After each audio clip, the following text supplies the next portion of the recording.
How are you? Oh, I'm fine. How are you? Good. Great. Yeah. Are we live? Everything's fine here. Oh, see, he's doing your job for you. Are we online? We're most likely online. Oh, cool. I guess we'll record an intro afterwards. Yeah, That's what he said. Yeah, Because his computer's being done. I was not And paying my phone attention. battery I is was reading dead. Twitter. Everyone's saying bigly. big league. to think. Big I, league. I was being mocked only 2 hours ago for looking at Twitter. I don't know what you're talking about, Chuck. Of course I not. left you alone. No, you didn't. You were the biggest offender. Oh, I was? Yeah, you kind of were. No, I never said that. Oh, I see what you're doing. I never said that, Chuck. As Chuck plays a recording of me saying that. Nope, never said that. Didn't happen. How are you people here before the tweet? Because their app notifies them. Mm-hmm.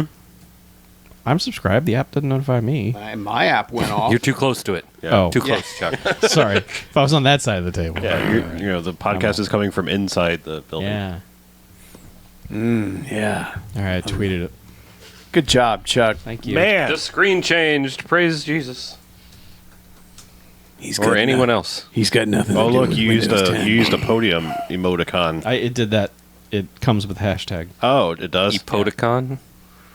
Twitter does that now. You put in certain hashtags and it's like, here's a emoticon to go with it. They're called emojis. You're an Chuck. emoji. I am. I'm an emoji with feels. You don't have any feels. Oh, I have feels. No feels for you. Oh, feels. feels. WC Yes. feels. I'm gonna come over there and punch you right in the feels. Yeah. Feels, my favorite noun. Feels. That was a present tense verb. Oh, no. No. The feels are emotions or feelings. My emotions. But if you don't like speaking like an adult, you just say feels. Because you're a fucking child. God. Can't So comprehend angry. multisyllabic words. Piece of garbage. I think you put the emphasis on the wrong syllable. Syllabic.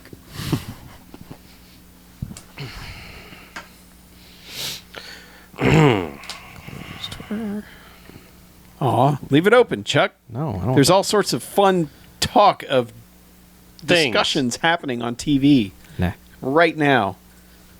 Yeah, we're up against the fate of democracy or something. Whatevs.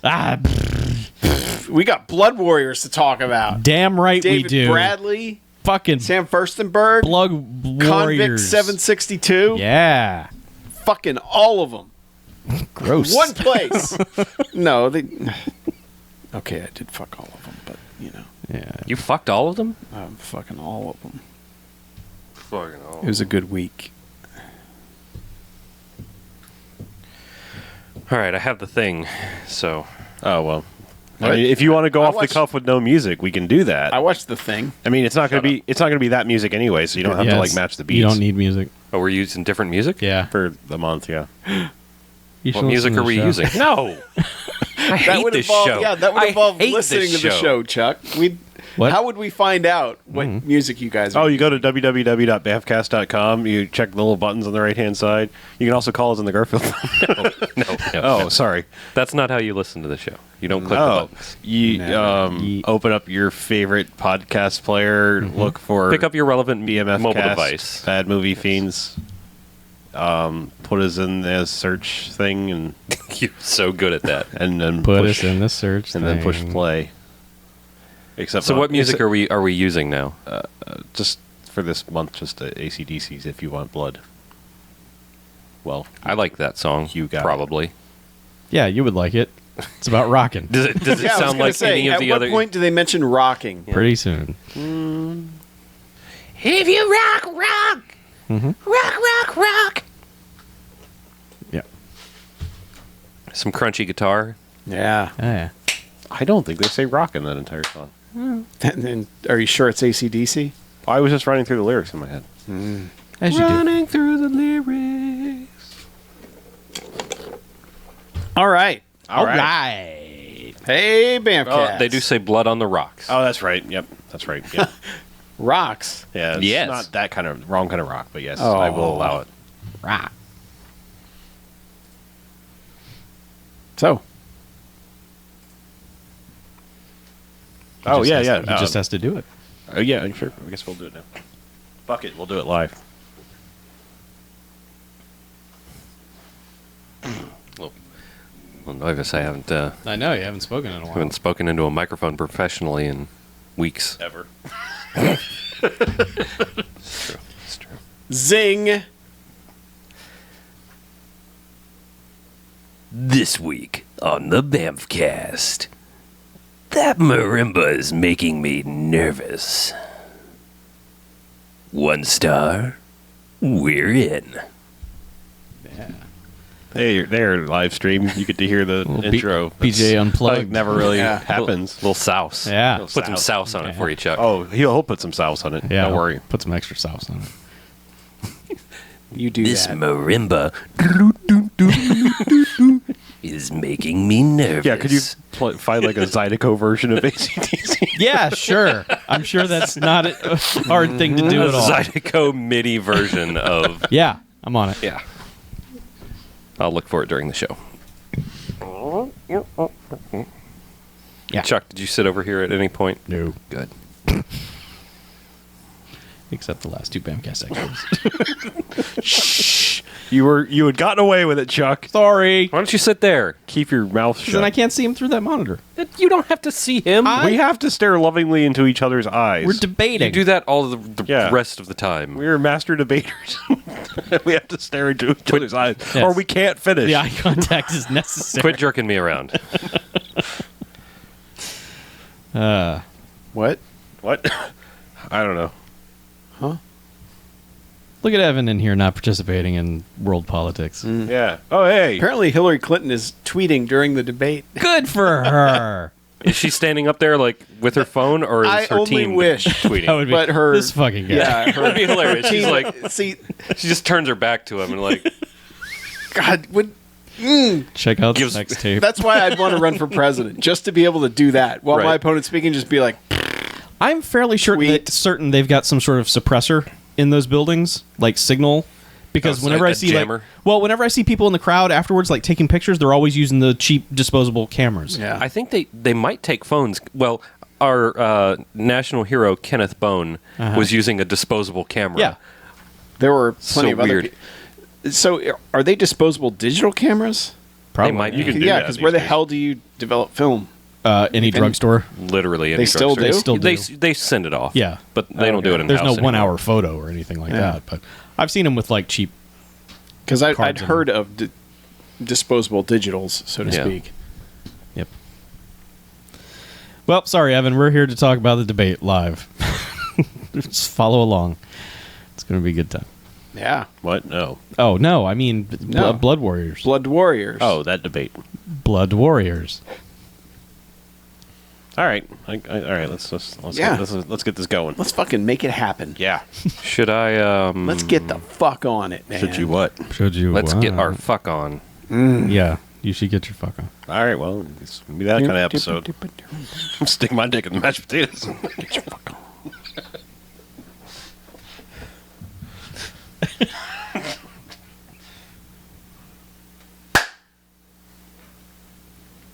All right. Welcome to the BMFcast. Hey, BMFcast. BMFcast. Episode 346.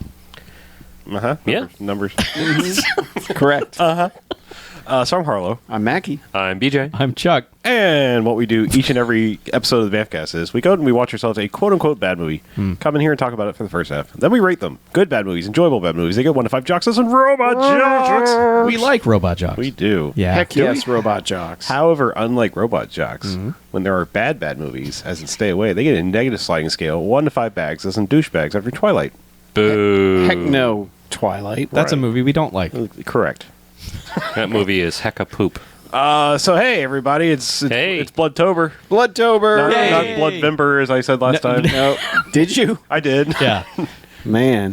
Well, you corrected me. Somebody corrected me. Yeah. This is the first of Bloodtober for me. Happy Bloodtober to me. Yeah. Yes, happy. Welcome to the Bloodtober. Enjoy the blood all over you. So So far I am. week 2 should be week 3, but you know, hurricanes brings us Blood Warriors from 1993. Warriors. Sam Furstenberg, David Bradley, all the things we generally tend to like. Yeah. And when you hear this plot summary that I'm about to read, you'd think we're going to like it even more. Mm-hmm. Here it comes. An ex-Marine finds out an old buddy is leading a private army of mercenaries. When an ex-Marine refuses to join, an old friendship's... Fucking shit. Broken it. All right, now, hold on. When an ex-Marine refuses to join an old friendship's personal army of mercenaries, a deadly violent battle erupts between the two men. And this is not good. This might be one of my favorite plot synopses ever. I like how the first sentence and the second sentence are pretty much the They same. pretty much contain the same information. And the last sentence is just, oh, this is bad. That's not good. They needed to give you context Yeah. for the plot. They're like, well, Yeah. just so you know, not good. Yeah. Yeah. Nietzsche geek.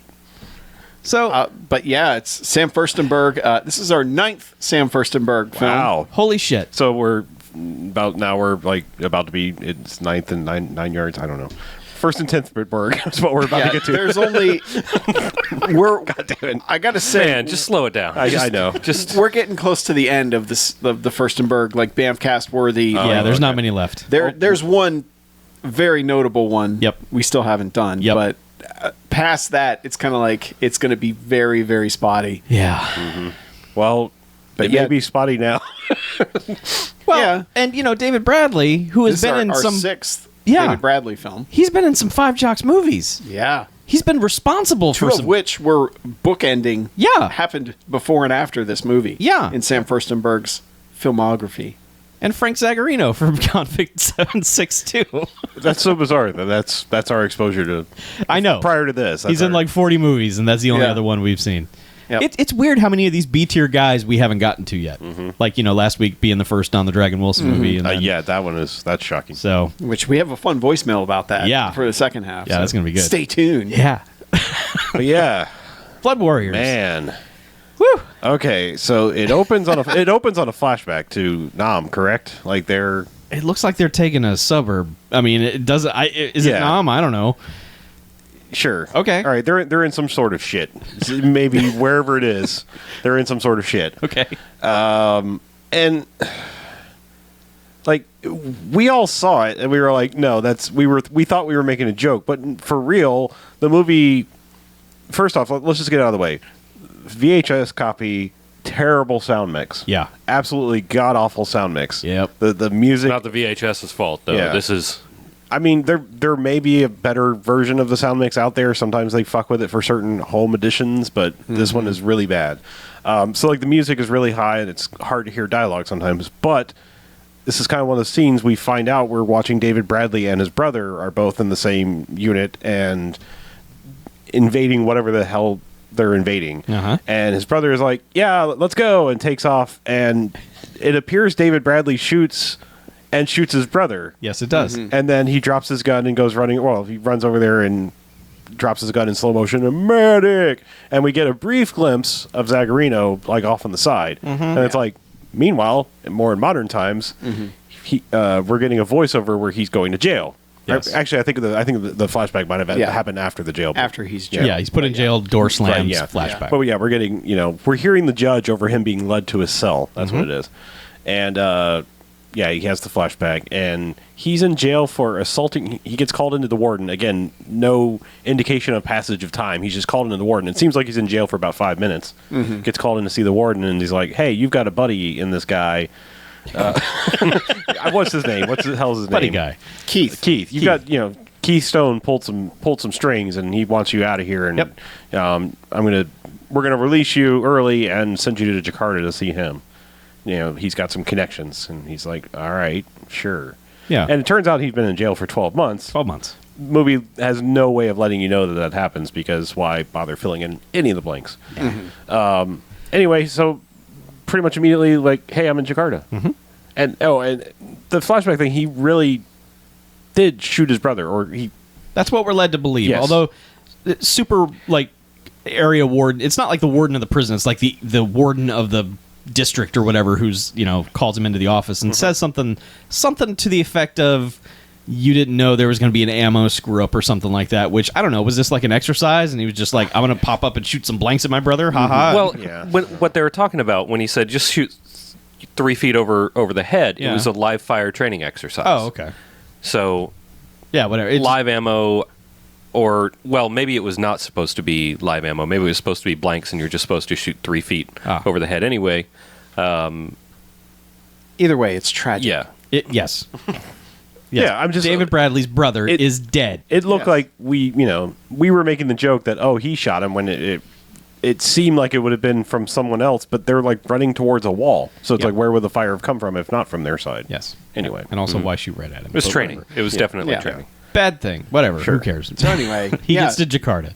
yeah, he's in Jakarta and immediately gets picked up from the airport by Karen Stone, Keith's sister. Yes. right. Which that relationship is not made clear for quite a while. Nope. They are of some relation. Yeah.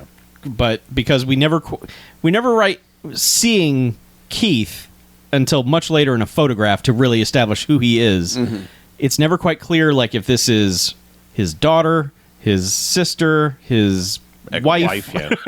It's all because she shows up and she's dressed in all black. And, Yep. and it's like, in your head, you're like, you heading to a funeral? Well, yeah, they were. Yeah. They pick him up and she's like, yeah, Keith died like a day and a half ago in a car wreck. I didn't want to tell you over the phone or whatever. I figured just come here and you can go to the funeral. We're heading there right now. Mm-hmm. So right off the bat, it's like, hello, how are you doing? Long time no see. Get in the car. We're going to a funeral. Yeah.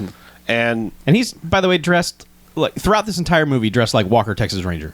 Like Yep. just the entire movie. That's his. Except he's got a black cowboy hat on. Yes. yes. And A little never bit of diversion. Yeah. Never once is it any kind of fish out of water anything. Like, Oh. never once is there any kind of culture, anything wrong. Just everyone he encounters speaks English and everything's fine. So just get that out of your head. Oh, There's, yeah. there's none of that.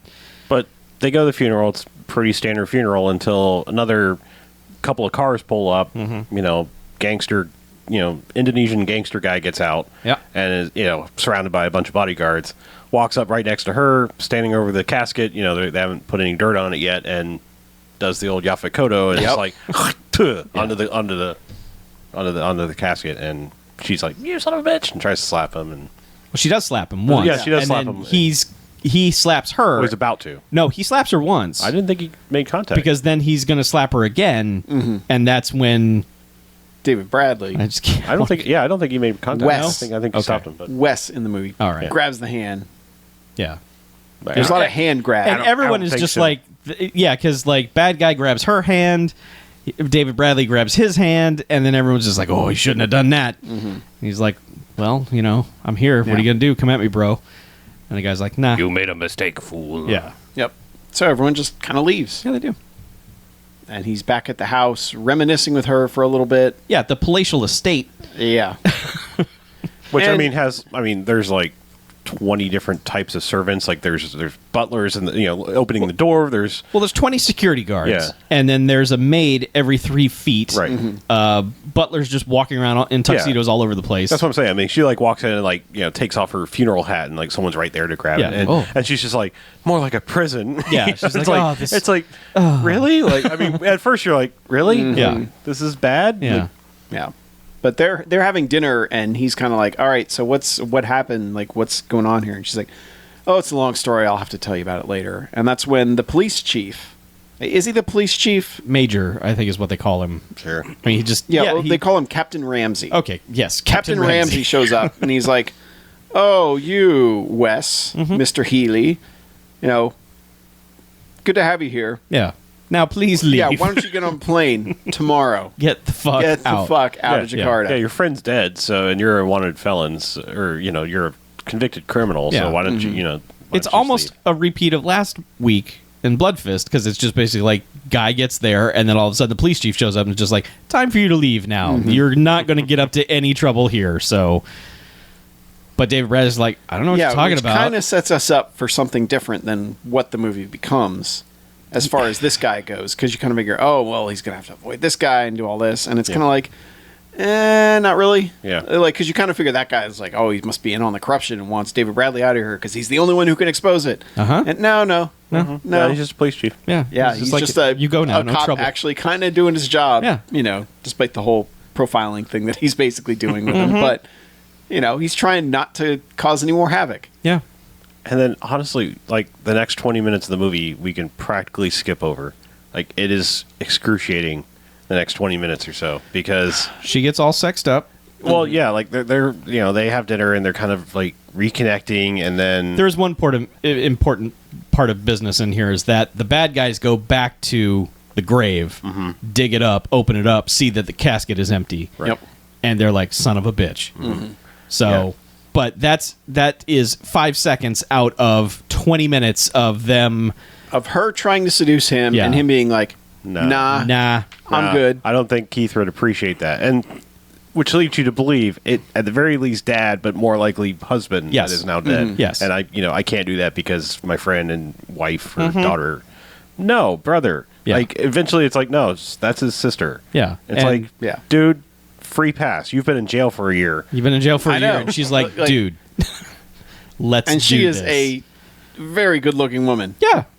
And it's just kind of like, what's going on here? Like it's one of those where you're just like, But I'm just saying, yeah, this, but where it leads you to believe there is a much different Oh, yeah. relationship than, oh, that was my brother. Right. yeah. But we're glossing over this because I mean, this goes on forever. Like there is a part where he picks up a guitar and sings, and she comes out and. Yep. Like because there's like a whole scene of her just standing in front of a mirror and like this undergarment get up thing with thigh highs and Yeah, and the garters. Garters and and all Oh, and as soon as you see her dressed like that, the sexy that. sax hits on the soundtrack. The smoky sax Yeah. kicks in. But okay, so this is all 40 minutes into the movie. There has been zero action whatsoever. David Bradley, by the way, co-wrote the script. So for 40 minutes, action star David Bradley has done fucking nothing. Yep. yeah, except And for stop a slap. Yes, stopped a slap and refused sex from a lady. Yeah. Wow. And shot his own brother in the back accidentally. Not just refuse sex, like 5 times he had to refuse sex because it starts with like she's just kind of cuddling up to him like sing something. He's like I don't know, and gets up and walks away, and then it's like, well, what about this? Takes off the robe and he's like kind of hugging on her and like grabs the robe and You dropped this. puts it back on her, and Yeah. then like it's like, well, come to the bedroom. Well, come inside. And he's like, nah. Yeah. I mean, All it right, just- I'll it's come sit seriously- on your it just- bed. It just and- goes on and on. It's Yeah. like, no. Yeah. So this is the complete opposite of a Steven Seagal movie where Steven Seagal is just, I must do everything at all times and be the total fucking star of this. David Bradley's just like, I'm just going to be there in a hat and nothing will happen around me. That'll be Yeah. great. But at least the next morning, the action kind of kicks in. Yes, Because something happens. Yeah, because the other crime boss, because he found the empty casket, he's like, well, fucking A. Yeah. And goes to the house. His people roll in Where- like silenced weapons, but in a They're car. just a fucking death squad. Because, like, her Yeah. guards, I don't understand what they're doing. Like if they were They're just bad. not trained, if they're just like, man, nothing ever happens. Yeah. It's like when something actually happens, they have no clue what to do because they all stand there and get shot in the chest. They I'd almost say all. at least 20 of them. It's probably pretty closer to 30. It's pretty great though because they pretty much all get shot in the exact same squib location. Yep. Yeah. And they all have the exact same 80-yard guy going Yeah. from various like all he really did was like, oh, that guy's up on top of the ledge. Yep. And they all do a weird flourish, like, Yeah, just they'll like- throw both arms up. And yeah, go, just if they're holding a gun, throw that way up in the air and just the arms wide open. But yeah, it just gets to a point where it's like every single person has the same 80-yard gunshot Yeah. noise. I think my favorite is the two that are like standing to either side of a door and they don't draw their weapons and fire at the guys because they were off camera, despite them coming directly at them from behind the camera. But they're like, nope. Oh, And one of them doesn't even get shot. Yeah. He just falls down. Squib didn't go off. that guy. That's the only guy who was in on it. He's like, man, everybody else just got killed. I should just drop. So, oh, I'm dead. Yeah. Oh, you got me. Yeah, but they're running through the house, like just strapping dynamite to everything, and they go upstairs and grab her. She goes into full-on damsel in distress mode. Yes. Like quickly because her decibel level just goes through the roof. Like we were honestly having trouble hearing her, despite so much of this movie is ADR. It's like, why didn't you do these scenes and/or turn down the soundtrack? Because Yeah. there are points in the seduction scene that we. I mean, it was honestly. The scene was so long and excruciating anyway, and then all of a sudden the guitar would just go. like just really loud. This acoustic, fake acoustic the guitar. mix is so terrible that it becomes funny as those scenes go on, because at that they're point not we were like they're not even speaking clearly to each other. No. They're kind of they're doing the meaningful whisper type thing to each other. We're in a great big Meanwhile, house, you've but we just, can't you've just have got anyone hear us. you've just got the guitar strumming as like in your ear. And it's punctuating every sentence they say, so you don't hear what they say, but then afterwards it's like down. Yeah, it's like soap opera scoring almost. Yeah. It's pretty good in a bad way. We but- latched onto it because there was literally nothing else going on. Yeah. So anyway, she gets kidnapped. Lots of screaming. He wakes up or shows up finally out of nowhere, Right. and just starts running through the house. He's the only one able to avoid any bullet whatsoever, even though they're spraying the entire house with bullets trying to hit him. Just does very. There are lots of slow motion shots of him jumping, like to behind certain things or onto certain people or off of roofs. Yeah. Well, there is the one point where he grabs a guy, kind of half tackles him, and then runs with the guy over his shoulder before chucking him through a window. Yeah. Finally, he's just like, fuck this. And just, that guy got it bad. Not as bad as the guy that's about to get it. No, there's one Because- guy who's about to get it worse. Because he, like, despite it seeming like he threw that guy out of like a first story window, just based on the messed up geography of the scene, he somehow is back on the second story because he jumps out like onto like a veranda and then onto the hood of this Mercedes that's part of a van where she and her kidnappers are, and this Mercedes tail car, and he's TJ hookering on the hood or the roof of this car. Yes, he is. So they're in a convoy of two. There's the van with the lady and the chief bad guy in it. Yeah, and as somebody pointed out, like, why didn't the Mercedes just stop and let them go ahead? The Mercedes is following right behind this van, desperately trying to get dude off the roof, which basically you could just pull over. Don't keep driving with the van. You know where your hideout is. Right.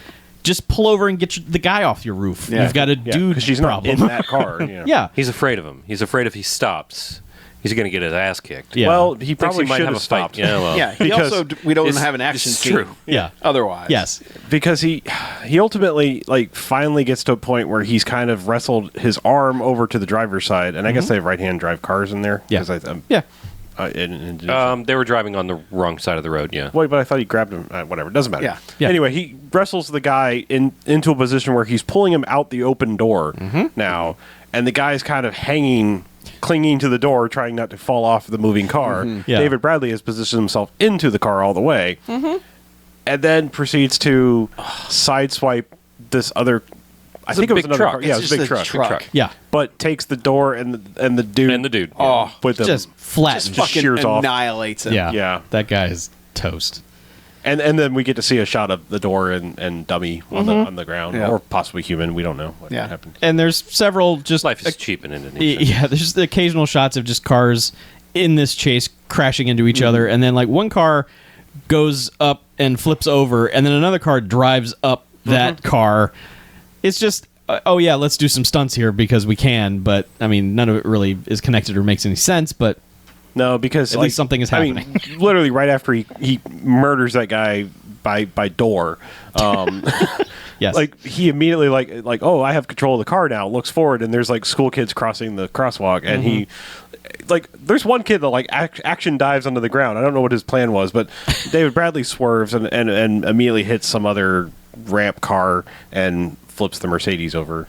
Yeah. To which he basically just kind of gets out and is like, oh. Well, the police show up right away. sucks. And Yeah. they're like, "Hey, freeze!" And he's like, He's like, we see that van right there. Yeah. Like, you know, "They so- have the yeah, princess. Go get her." And they're like, Karen. Yeah. And you know, it's the guy, Captain Ramsey Ramsey, again. and he's just like, "How do I know that you didn't plan all Yeah, this?" he takes him And- back to the station. 'Cause Yeah. He's like, nah, put your hands up. We're worried about you. Yeah. And he's like, well, yeah, but you don't understand. Like, her brother may be dead, but he was in some shady shit. Like, he and this other guy, the guy that spit on the casket at the funeral, they were basically the drug lords of this country. Yeah, they And were maybe several buddies, other and then they countries. weren't buddies, and now they're really angry at each other. Yeah.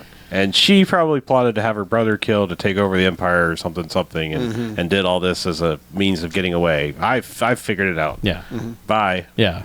And And he's like, would we're gonna put you up at a hotel. We'll cover it. We'll cover the costs until you leave. Right. Which He said you're going to leave later today, and it's like you put him in a hotel for the but day? he goes, I'm not leaving until we find her. Mm-hmm. He's like, we'll let us handle that. Yeah. Meanwhile, Meanwhile, at the henchman's house, yeah. they've got her in a shooting range. It's so weird. He has a little 3-lane gun range in his basement. Oh, doom. Like you wouldn't if you were a drug lord? Yeah. I'd have. Yeah. I would. I mean, And she's tied to a chair might be at, like a the, 5-lane. at the end of the range, down by where the target is. And he's just like, okay, this gun shoots through tigers. this gun, this very normal gun that I'm Yeah. holding, is for hunting tigers, Yeah. and it's for failing at hunting tigers, really. Mm-hmm. But he's like, But he just, it's just like, where's your brother? And she's like, dead, I thought. Blam, shoots like beside her head, and she just freaks out. And Yep. that doesn't get the information that they need. She So doesn't have any information. I know. She thinks her brother's dead, but he they're doesn't believe her. They're determined that she has the information. So then they tie wires to her and tie it to some box on the wall, and just have the henchman just shock her. To which she is not reacting immediately, like it's a warm buildup to the electric current.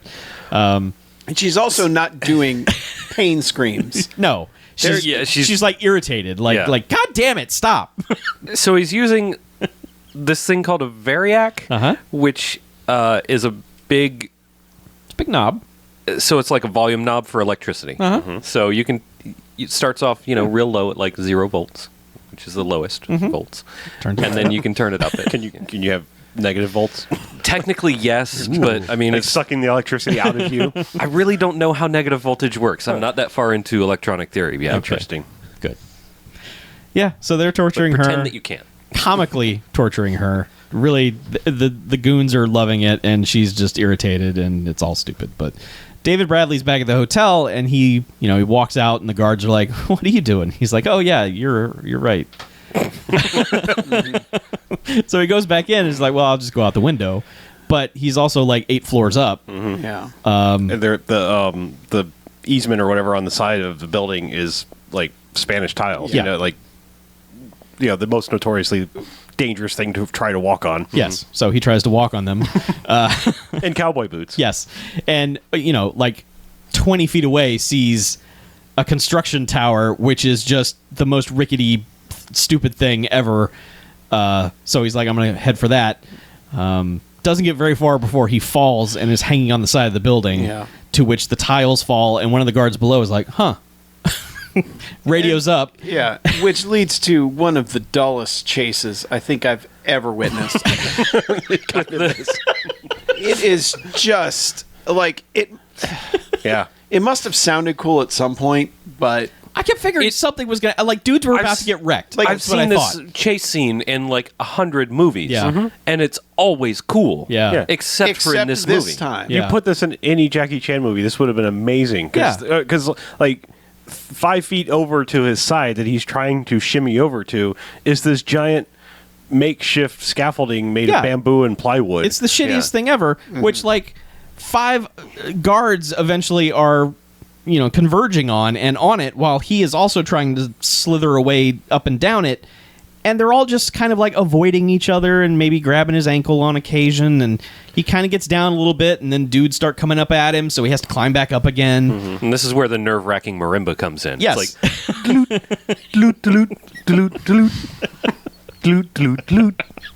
Yeah. it's like in a major key even. It's all sort of jaunty. Like whenever he's grabbing a new piece of bamboo, it's triggering. major key. So eventually he's just like, oh, here's a bucket on a string. I'll just ride the pulley down to the ground. I think he kicks one dude off. Yeah, one dude went down. One dude. And landed, as everyone lands in this movie, into the conveniently pile of soft things. Yes. The convenient pile of He soft probably didn't kill the cop because he landed on that thing, I right, guess. because immediately we did say, oh, he murdered that cop. Yeah. Yeah.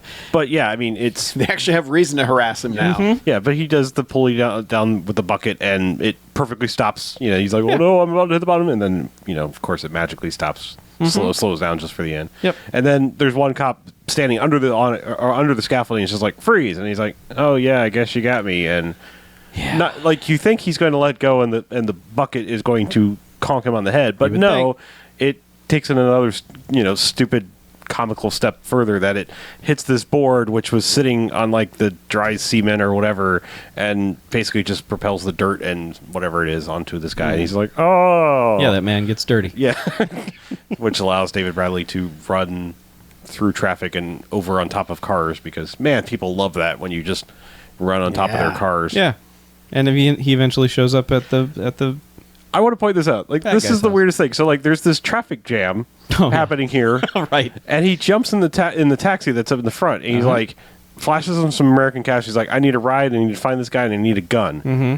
And he's like, can you do that? He's like, yeah, for American dollars, cash, sure. yeah. Absolutely. And then he's like, well, step on it. And it's like, well, they're in traffic, and this guy takes off. Like, just, it's like, you realize the traffic was stopped because of this taxi.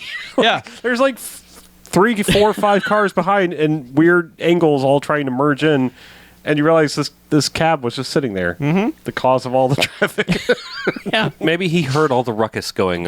He heard the Can you jaunty describe the marimba. ruckus? He figured someone was there to escape, and he would wait and get a fare.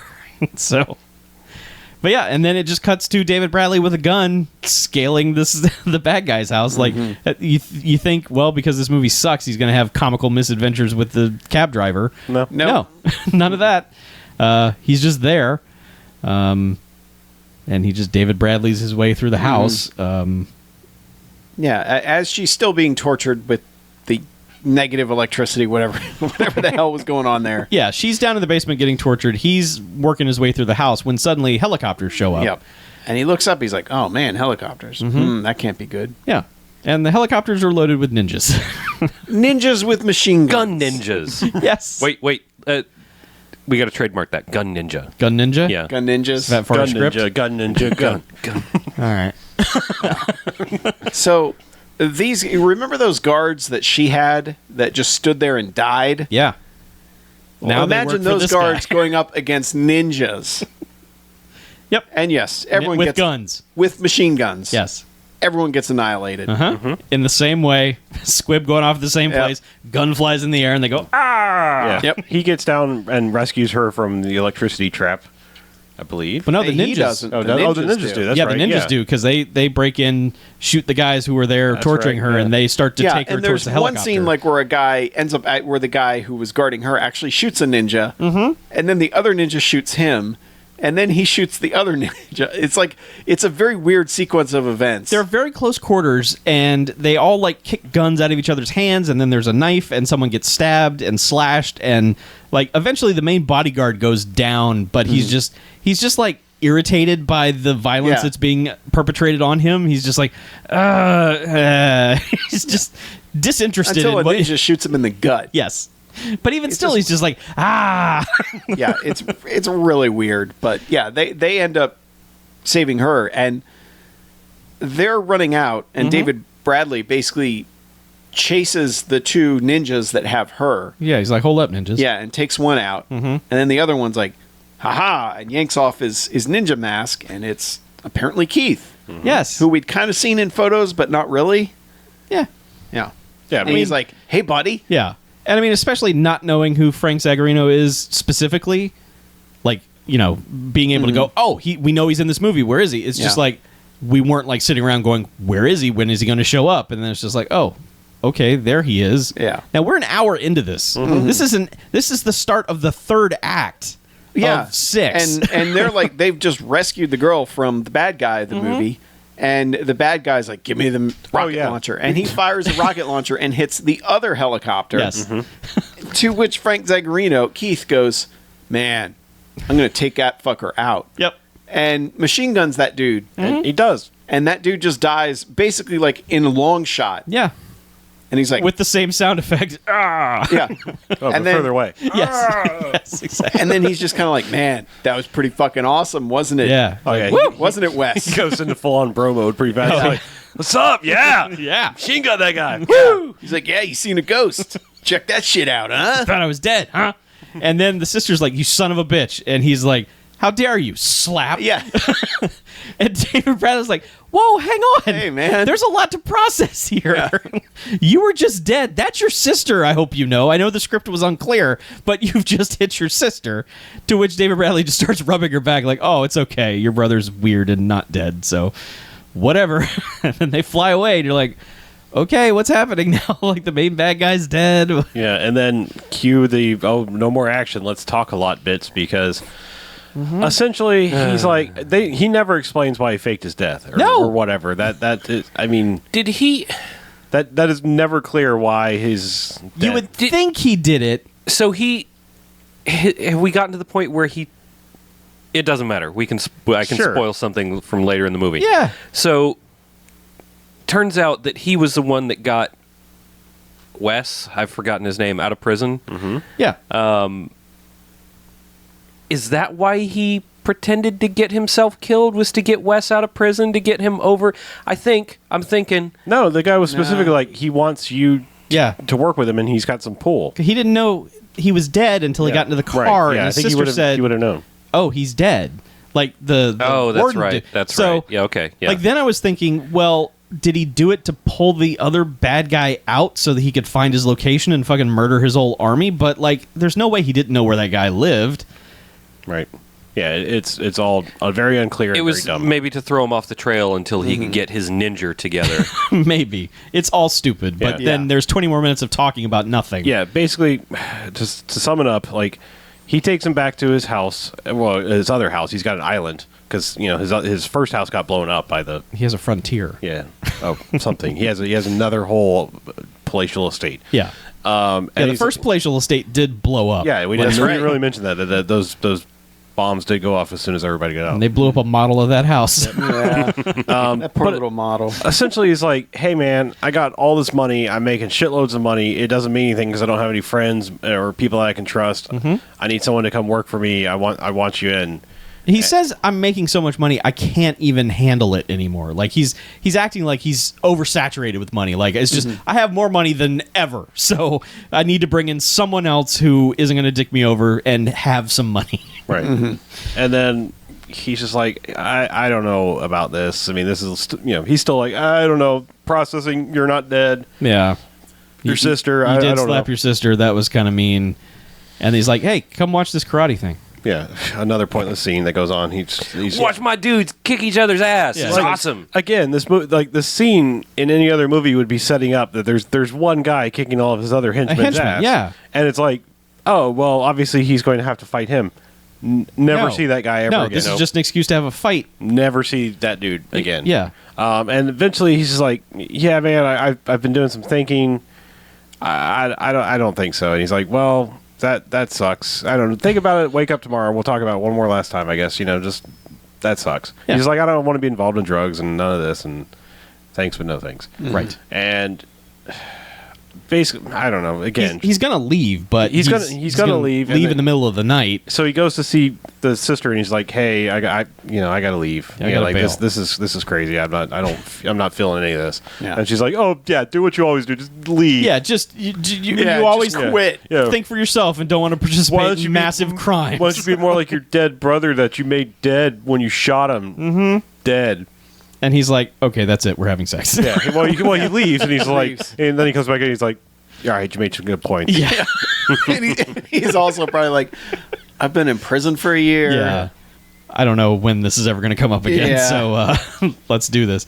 And then, indicative of the whole goddamn movie of nothing going on, they just sit there and stare at each other. It's got to be in their sex world. They stare at each other for 45 minutes before anything It's happens. the most chaste sex Yeah. ever. The very first shot is, I mean, it only works if you've seen the movie, but the very first shot is her back is made of wind chimes because he literally he draws his hand down her back and the wind chimes go. Yep. But yeah. Yeah. And then, yeah, they look at each caress other. for a few minutes and then it's like, all right, it's morning. Yeah. It's like, are you going to bone or what? What are you doing? No, they're going to put the things on their heads, put their palms together, and Yeah. And then go use the 3 seashells. Clean up. Yeah, so next morning. Yeah, next morning it's like it's breakfast time and they're like being horrible at hiding that they just had sex the night before. Especially her. She's just like, tee hee.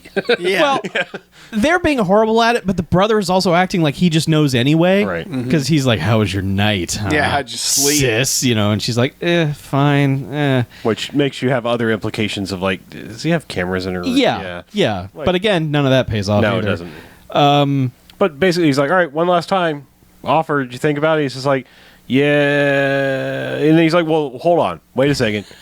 What if I tell you, Hear me out. you're not going to be anywhere near the shit. Yeah. You won't even have to have a gun. You just go and supervise the whole thing. How's that sound? Yeah. He's just like, Well, are there drugs? he's like, dude, don't ask. He's like, I got to say no. Yeah. And he's like, I'm just going to leave with Karen. He's like, no, Yeah. no, you're not. How He's about like- he's no? like, let me show you one other thing.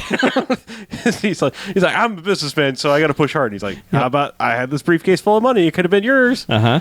And he's like, yeah, still no. Yeah. And the sister's in the back just rolling her eyes like, God, this is the dumbest breakfast. Of course, under the money, there's a gun, and Uh-huh. it's like last second, she's like, no, Wes, and he turns around and shoots him in the leg. Yes. He's just like, you should have said yes.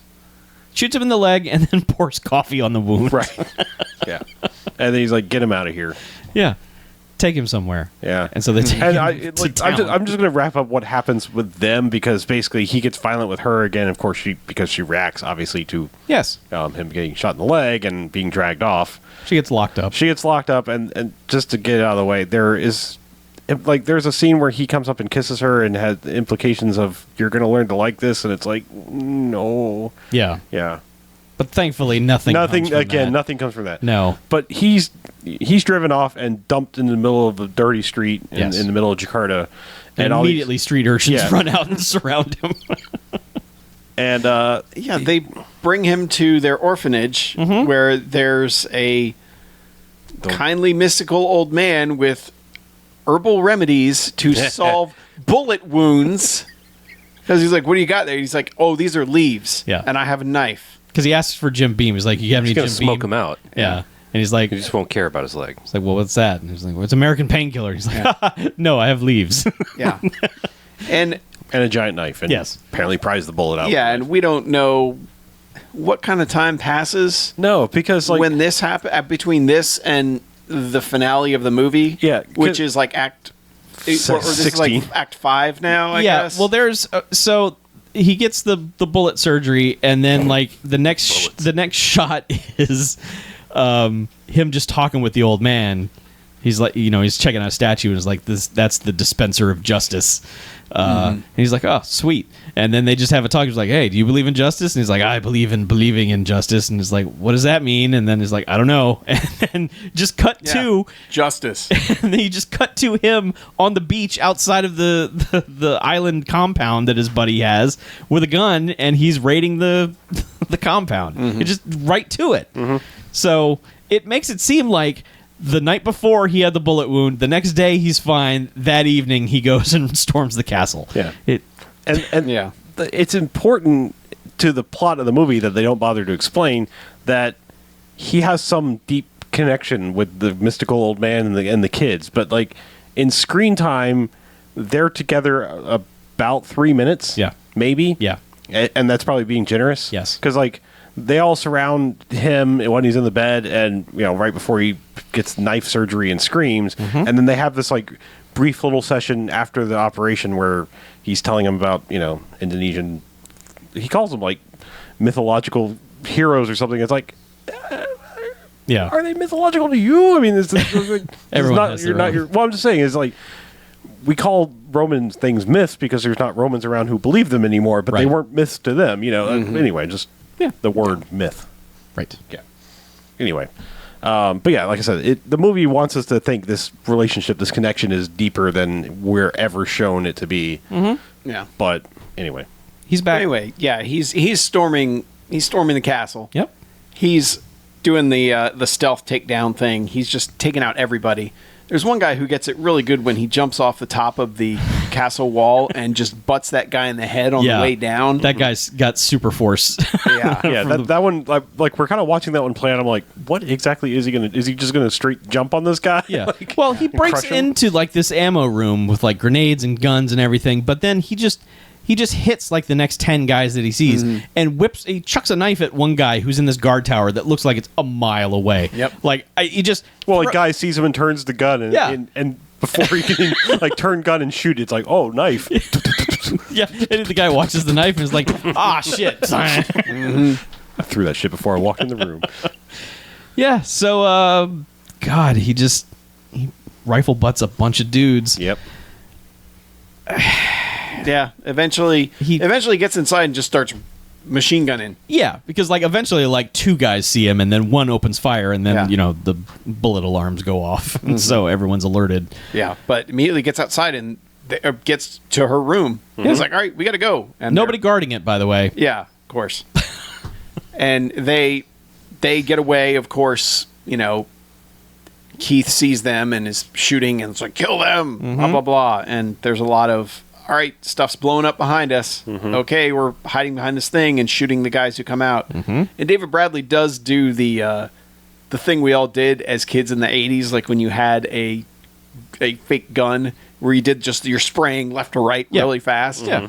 That's how he kills everyone that comes out. Is he does the the 8-year-old, I'm just going to spray this gun and it's going to get everybody. And it works. Yep. And it works. Eventually he gets in a boat.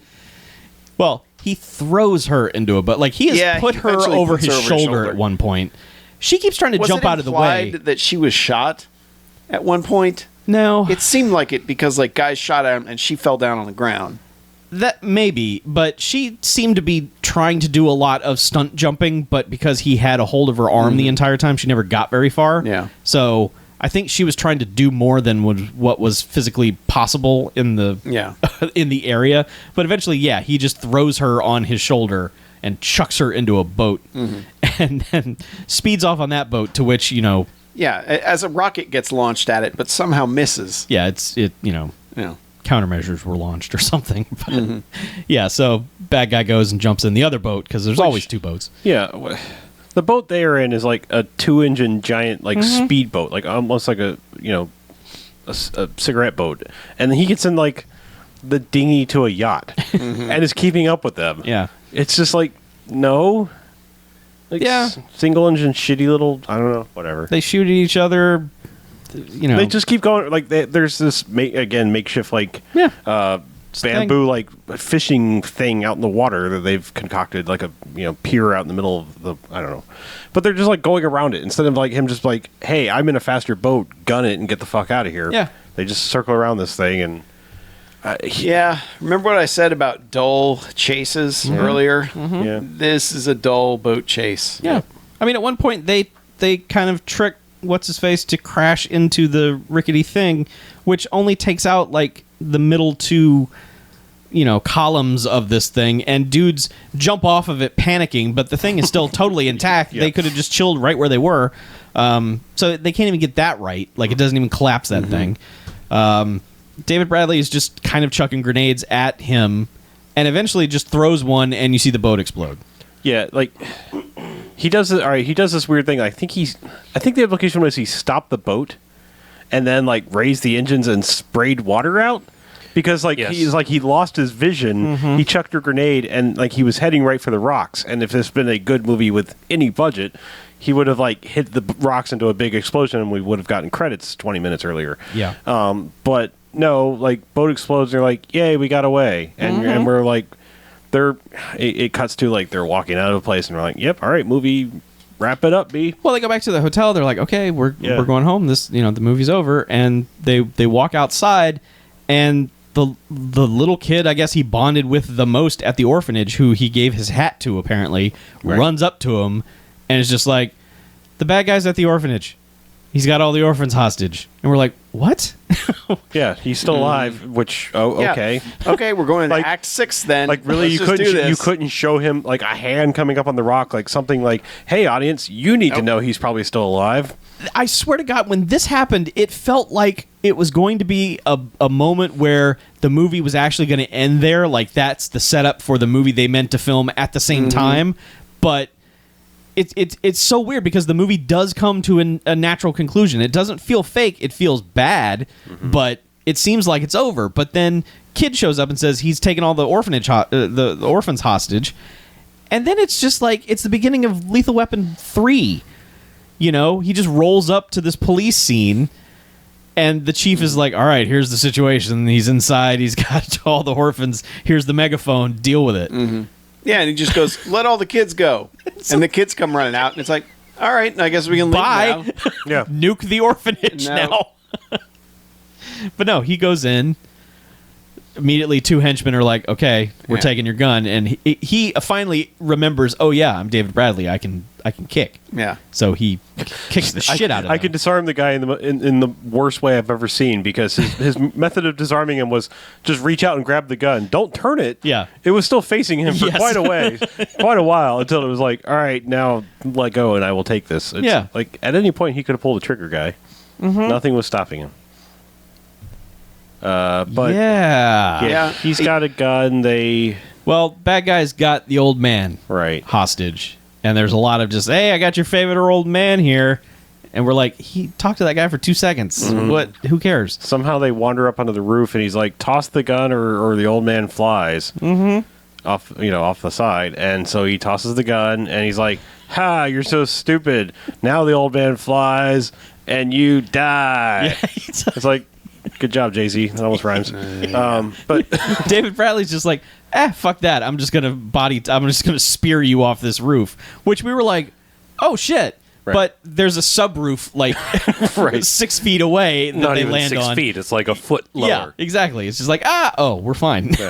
and apparently they roll / wander into the foundry that was part of. I think it's where they make all the orphans. Okay, yes. They were welding factory, Yeah. But like it's a Casting orphans. it's a it's a slanted roof. That's They- what Central Casting is. Yes, It's that place. It's the foundry. Well, they each just go down each side, so they both crash through the roof, but they land on different sides of this foundry, so it becomes like a, Where are you? yeah, warriors come out and play. Like, come on. To which bad guy's just turning on all the things. Well, bad guy immediately becomes master stealth and takes his shirt off, because that's what you do, I guess. Well, somebody has to, and just immediately keeps getting the drop on him. And he's got this unobtainium pipe that he's wielding, because he's got this fucking pipe that he is holding with no problem. Cracks David Bradley a few times, probably breaks a rib or two. But then there's a point where like David Bradley gets this small little wrench or something, and are you just making weird noise? I'm just shaking my head at all of this. yeah. David Bradley eventually gets this small little wrench or something, so he is able to block a couple of shots with this. But bad guy Keith is just eventually like, fuck this pipe, and throws it at him. And David Bradley collapses over backwards like... He goes down like when you throw a pillow at Frank Drebin in Naked Gun. He just like, It's and then it's like he's pinned down by this pipe. You're like, Yeah, he dude. fucking threw Thor's hammer at him. Like, Yes. how are you lifting this? Yeah. Yes. And I think during this, like, he's been either stabbed or dude threw a knife at him. No, he got cracked on the ribs by this pipe. I don't think he ever had a puncture. He got the knife thrown at him. Yeah. Oh, that's right. He did get in the shoulder. Yeah. But also, he got beat the fuck out of him by a chain. Because, like, Yes. he clocks him with a chain, like, across, yeah, across, he- the, across he the head. wraps as a chain around his Well, yeah. fist. But first, like, chain across the head, and Yeah. then it's like, chain, brass knuckles with a chain, and just hits him like 4 times with it. Yeah. So David Bradley, for all intents and purposes, is dead. Pretty much. And he drags him over to this furnace, to which he turns up to the danger level, which, again, I don't understand why machinery has these settings that you can just turn to and blow up the building. But that's what he does, basically. He's just like, well, this is the end. You're going to die. This thing's going to blow up. Hey, by the way, you thought you killed your brother? I did. Because he wouldn't play ball either. He was a douche, just like you. Which, again, like, the whole movie, we were like, oh shit, he really did shoot or think he shot his brother? Right. That wasn't just a joke we told? That he never said, man, I killed my brother. Yeah. So, I've been waiting for this moment to. Okay. They show a little flashback Uh-huh. to Wes. Oh, that flashback we thought was completely worthless moment? Well, there was one of those when he was looking at pictures. That never came up. Yeah. But there's another one. But they flash back to the that training shows- exercise. It shows what and it, actually happened. I could swear that they showed blonde-haired dude whose name I've completely forgotten. Keith. Yeah. I I could swear they showed Keith at one point stand up and menace and look in that direction, Yes. holding a gun. They did. In the beginning. Yes, though. they did. Okay, they did. All right. All But right. again, we had no idea what the hell was going on. Right. Okay, so I had that pegged for the entire movie, Sure. but I was not sure if I had seen it properly or not. Or okay, Yeah, but he does the, oh, you're obviously dead and about to die, so let me tell you the whole thing. He's like, Right. I killed your brother because he also wouldn't play ball or something. Ha ha ha. Right. Remember when we blew up that... I don't know. Remember the pressure on that boiler and it blew up, blah, blah, blah. Well, That's about to happen again to you. 6,000 Oh, yeah. zetas or Yeah, all, something. We're yes, gonna all the BTUs. 6,000 pressures. Yeah. So of course, that's like, after he says that, David Bradley stands up. He's like, this one's for my dead brother. right, and he just beats the fuck out of the bad guy. And walks away. Walks away. Walks out. Doesn't tell anybody like, hey, the shit's gonna blow. No. He's just like, well, we're all done here. And then you cut back to the interior, which a couple of components inside start blowing up. Again, you never see Keith die. Mm-hmm. But Blood Warriors 2. yeah, but David Bradley just kind of turns around and is just like, yeah, that's a thing that happened. And then like immediately the orphans attack him. Yeah. They're just like, yay! You destroyed our factory. Hooray. We don't have to go to work anymore. Yeah, we don't have to go make more orphans every day. yeah. And then a freeze frame and Yep. credits, which whip by at a record pace. The credits are like, we don't want to be here any longer. They're than also we do. pretty much all like single name people, like throughout the entire credits. Yeah, it's kind of all amazing. random Jakartans. So Yeah, but it's over quick. That's the thing. This is only like a 95-minute movie. it did not feel like Yet, well, when you It had when you 45 acts. Yeah, when you put 6 acts in your movie, Yeah, like, and obviously no Stargrove. The music is just like overbearing throughout, as Yeah. far as like the mix goes, but also like the actual music itself. it's inconsistent. It's yeah. never. There's no instrumental theme to anything. It's probably all library. Yeah, but this is such a weird movie in that it feels like it was like 2 or 3 different movies, and then they were just like, let's just pick the parts we want from each of them. And yeah, put but them then together. why did they pick But the then, first yeah, 45 minutes? But it's like they picked the worst parts of those. Yeah, it's baffling that this came between Cyborg Cop and Cyborg Cop 2, which are fucking incredible action movies. Same star, same director, Yep.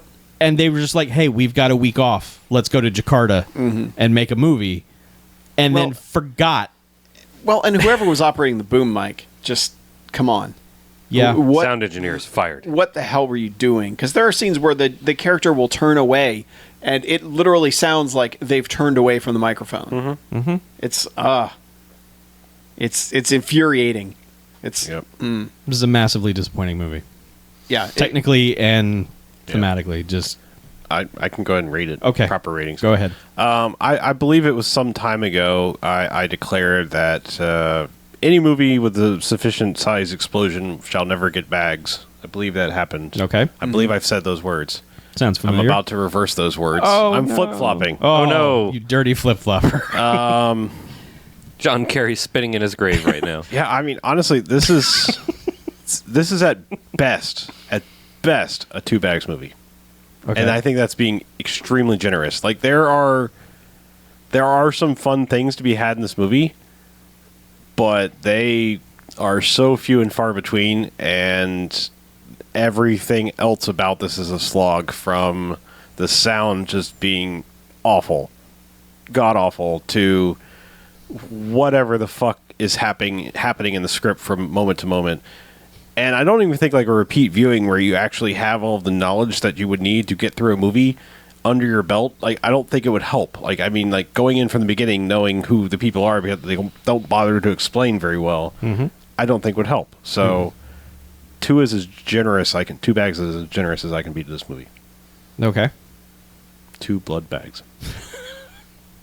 I cannot be that generous. All right. I can give it 3 bags. Ooh, the plot thickens. I give it credit for the dude who got wrecked, who was driving that car, and a couple of David Bradley things, like when he fucking throws that dude out a window And there's like one jump kick that they filmed twice that they edited together in a stupid way, but still looked pretty good. It's baffling. I mean, I understand that sometimes a movie comes along and you've only got $10,000 and a crew that doesn't understand anything you're trying to do, but just stop. Just don't make it. Like, there's no reason for this to exist. And it's one of those movies where I'd be like, you know what? I can edit this down to about 3 minutes and show you what you need to see and save you so much of your sweet, precious time. Because, I mean, I was 45 minutes in, I'm sitting there, and the description, even as stupid as it is that you read the plot synopsis at the beginning, as stupid as it is, it's still something, and that doesn't happen until an hour into the movie, and even still, it's only introducing that synopsis. Like, the actual component of him refusing comes 10 minutes after that. Right. What? I mean, it... The movie needs to be 90 minutes Also, there's of no that. mercenary. Yes. Yeah, I know. And 0 minutes of any of the other shit. Exactly. It's amazing that this thing exists in the state that it's in, and I just, it's infuriating. So, 3 bags. I kind of feel like it's even worse than that, but I have to give it credit for the couple times it woke up and was like, oh yeah, we should do something. You know, people are watching this, maybe. And I think all the credit for that goes to the actors for just making something out of, and not that they're good actors, it's just they're good fight scenes. Yeah. And they're making something out of, basically nothing. And a couple stuntmen risking their lives for the sake of a little bit of celluloid, as is the BMFcast way. There's something that reminds me of almost every one of those really amateur filmed on home video movies that the kids in the neighborhood would put together. It's like, all right, well, here's 90 minutes of nothing related to each other and you can't hear anything, and it kind of reminds me of a movie that I've made in its sort of amateurish qualities, but I don't even know how, with people that should know how to make movies, kind of doing all these things.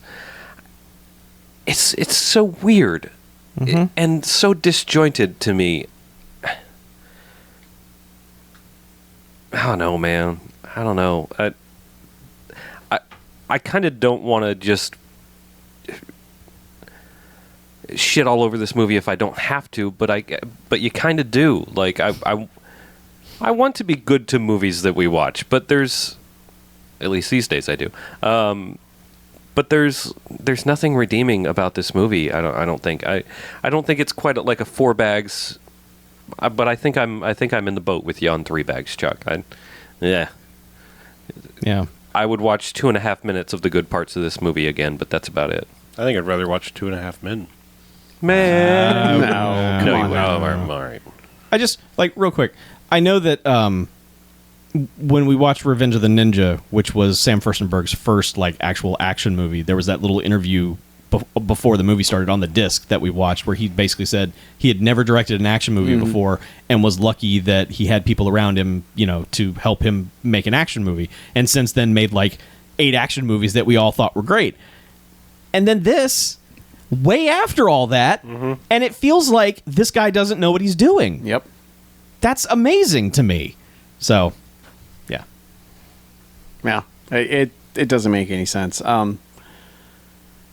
I didn't hate it as much as everyone else, but I'm still going 1 bags because, yeah, there's a lot of crappy stuff. I was close to jocks just because of the randomness, but when none of the finale stuff paid off in any of the finales that happened, Yeah. it's kind of it hurt. I was kind of thinking, some of our movies are like this slow burn, and then the ending is just fucking amazing. Yeah, I think of Wheels of Terror. Yeah. Where it's the last 45 minutes is fucking insanity. I was like at the 40-minute mark, I was like, completely for the first half sucking. come on, this has got to have that. And no, not at all. They're in a damn foundry. Yeah. What the shit? How do you not end right? Yeah. It Yeah, it's frustrating altogether. But thing is, you're gonna see, like, you're gonna want to look something up about it, and you're gonna see either Chuck's gonna have put together a best scenes out of Blood Warriors, and you're gonna be like, holy shit, you're kidding me, right? Like, you're gonna see that dude getting annihilated from the car door. You're gonna see places blowing up. You're just gonna see ninjas killing thousands of guys, and you're gonna be like, man, how is this not awesome? And sadly, There's 88 other minutes of the movie to watch. Yep. Yeah, which is a rule we have. We've mentioned it many times. Like, you're going to see awesome things, but you have to watch the whole movie, and that's where the problem lies. Yeah. You don't hate it. You're just disappointed in it, right? Yeah. I think that's the way a lot. I'm not angry. Right. I'm just I disappointed. think that's the way we all feel. We're like disappointed fathers Oh, I'm Yeah. mad. looking at our dumb Blood Warrior son You fucked up for the last time. who keeps fucking it up. You're going to have to go be a blood squire now. Oh. All right. Well, let's take a break, shall we? Okay. What was this TV show he directed? He's not here. I always read that as bracky wacky in my heat. I do too.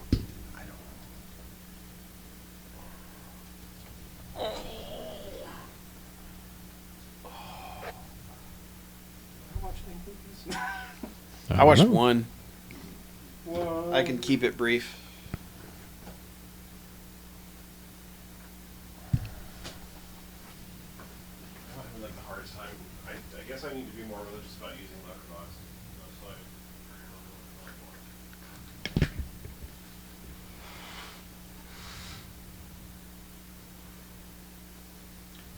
Look at this fly ass shirt hanging on my chair. It's been there for a month. Has not been there for a month. It has. It's been there since No Quarters. That has not been a month. Before That's been No 2 Quarters. There was No Quarters, then there was a hurricane, then there was another week, and then there was last week. Yeah. That's not a month. That's a month. Hey. I'm all by myself again.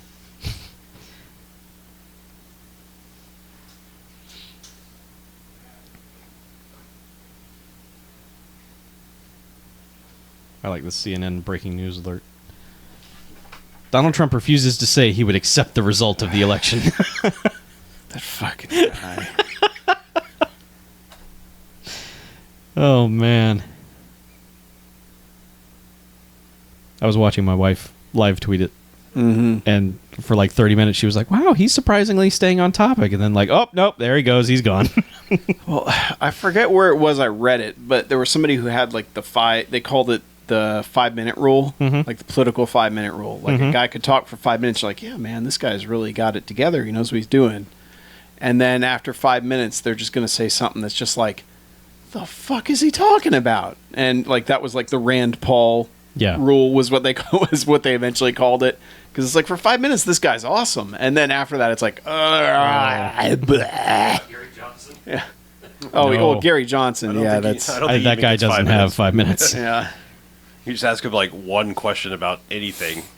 Where's London? Gary Johnson, please name the city you grew up in. What's a city? Can you use that in a sentence, please?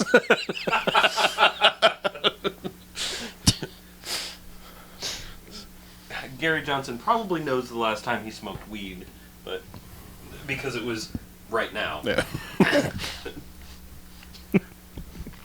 What is this last time you speak of? That was the first and only time. Not, you're right. That motherfucker been high for 25 years. 35 years. How old is he? 60? Who? Gary Johnson. I think he's mid-50s. Death machine. I've been high since 1973. Constant.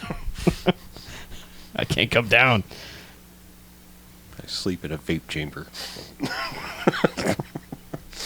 Yeah. I got nothing. I I could talk about Poltergeist again, but no. swear I watched a movie that I have like practically nothing to say about, so I mean I don't know that I even want to mention it. All right. Like, I mean, it's such a passive movie. Like, it's just like, I don't know. Well, just tell us what it is now for the. Oh, I watched that Mike and Dave Need Wedding Dates, Oh. which I got to say, like, when I saw a trailer for that in the theater. Yeah, I remember you saying, like, the trailer killed. Trailer killed. Killed. Like, the whole, like, the theater was like, oh my God. Like, it's like, I don't. What, it was before. Trailer for what? Mike and Dave Need Wedding Dates. It was before, like, Trainwreck or. It was before Popstar. Yeah, okay. And I remember, like, the theater was like, I was like, oh yeah, we are going to laugh at some comedy. And then Popstar happened. It was like,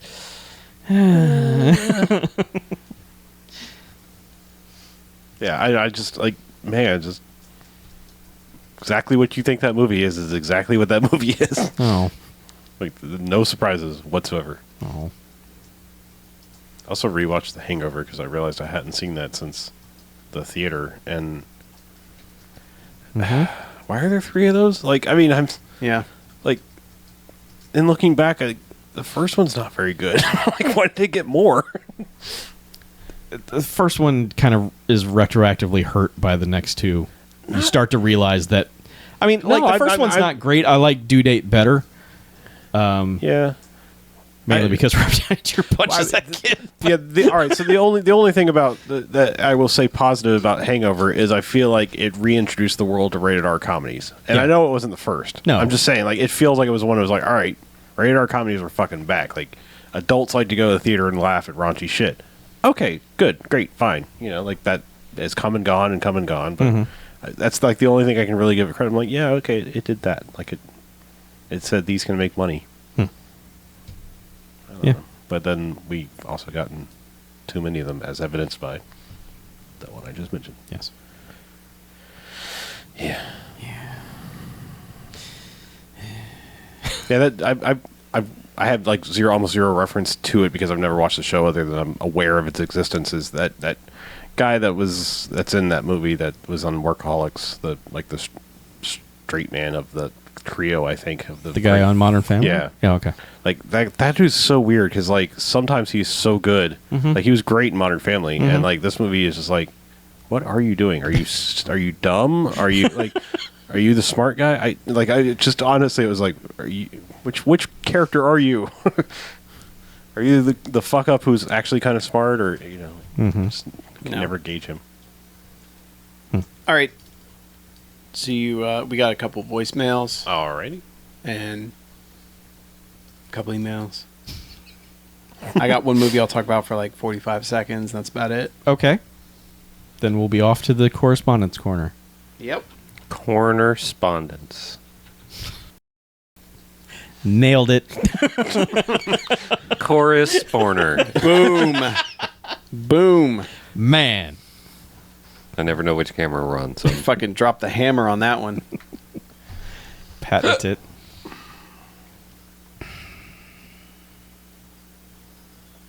All right.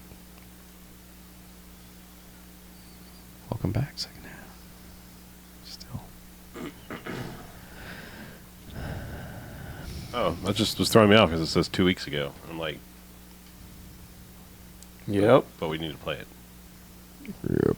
Yep. Oh, that's right. We have 3 voicemails because we were saving one from last time for BJ to. Oh. Oh, right. We have a third. That's right. right. Oh, Forgot yes. about that. One special for BJ. Yeah.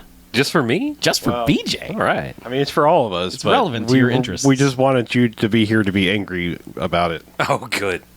Is somebody shitting on Ghostbusters? Just nope. wait. Just wait. Just wait.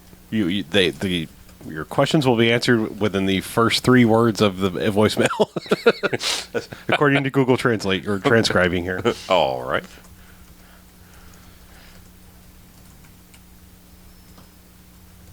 All right. Oh, let's. Oh, yeah. That's right. I clap and we do things. That's right. All right, and welcome back. Hey, BMFcast, second half, half number 2. Yay. All right. Jumping right in. I think most of us were pretty bad about doing any homework movies. No, week. I was busy dying Yeah. Oh. and being hurricaned to death. Oh. That. Yeah, Well, welcome back. Thanks. I watched one thing. Oh, okay. Since I watched The Thing last week, and then I got my Shout Factory Blu-ray, which is really solid and has some nice new interviews with both John Carpenter and what I believe are all the surviving cast members, including Wilford Brimley, which you asked me about. Yes. And his pets get in a fight in his lap Yes. during the interview. That's fantastic. Yeah. Wilford Brimley, out of fucks to give, apparently. He's got a mohawk, too. It's pretty sweet. Wait, what? Like he's got the hair shaved on the sides and long on the top. He's looking good. Yeah. Except he doesn't look mobile at all. But anyway, Oh. it's the diabetes. It's the Beatus. Yeah. But yeah, that Blu-ray, get it. If you're a fan of that movie, get it. Mm-hmm. Definitely worth it. And which led me to give the 2011 thing another shot. And yeah, that's still, God, I think it's more frustrating because there are a few moments throughout where you're just like, wow, this is really good. Mm-hmm. And then they're gone. And then it's like, oh, CG monster, blah. And you're like, fuck, you guys. I mean, and it's weird watching the special features and listening to the commentary. They are so dedicated to the first one. And like, we figured out how tall Kurt Russell was to see exactly how tall in the thing the axe should go that they find when they get there later. And they're like doing all this homework and all this stuff. And it's like, you got all that, but you missed the point completely. Because like whenever there's anything, the monster is suddenly blah, stuff everywhere, blah, you know, and like everyone ends up being a thing by the end of that fucking movie. And it's like, you know, there's guys in the first one, you don't know what happened to him. Mm-hmm. They're just like, where'd he go? They found his body and it was burned and they have no idea what happened. Yeah. And this one, they're just like almost obsessed with, well, he was a thing and here's how it happened, you know? And it's like, guys, but there are so many good, like the way they go into, you know, basically do the blood test scene and then lead into, well, shit, you got to get those guys who are outside and bring them back. And then that just leads to everyone screaming at each other and you can like feel the tension. You're like, yes, this is what I wanted out of this movie. And then they go and fuck it up again. And of course, you know, CG and just the way the third act of that movie goes is just, I've seen that in so many movies. I'm like, you guys couldn't think of anything else to do with this movie than have a monster chase somebody through tunnels. You know, it's like, how many times have we seen that movie? Like, seen a CG monster chasing people through a tunnel? Yeah. You know, since 1995 until now. Pretty much all of them. Like, any movie involving monsters probably has them chasing somebody through weird tunnels at the end of it. But, yeah. What a... But I'd almost rather that it just be shit throughout. Just suck throughout the entire thing and not have some of the good practical effects it does. I think it was made with good intentions. Yeah. Like initially, I think the people who approached it were like, let's do this right. And then studio fucked with it. Because like the CG was not part of the plan. Yeah, that was all I post. seem to remember they'd planned on everything being practical, right? Yeah, the CG was enhancements to stuff. Yeah. Because you can see some of the practical dummies that show up, but then you can clearly see the scenes where there's something just like, nope, let's throw some CG on top of that. Yeah.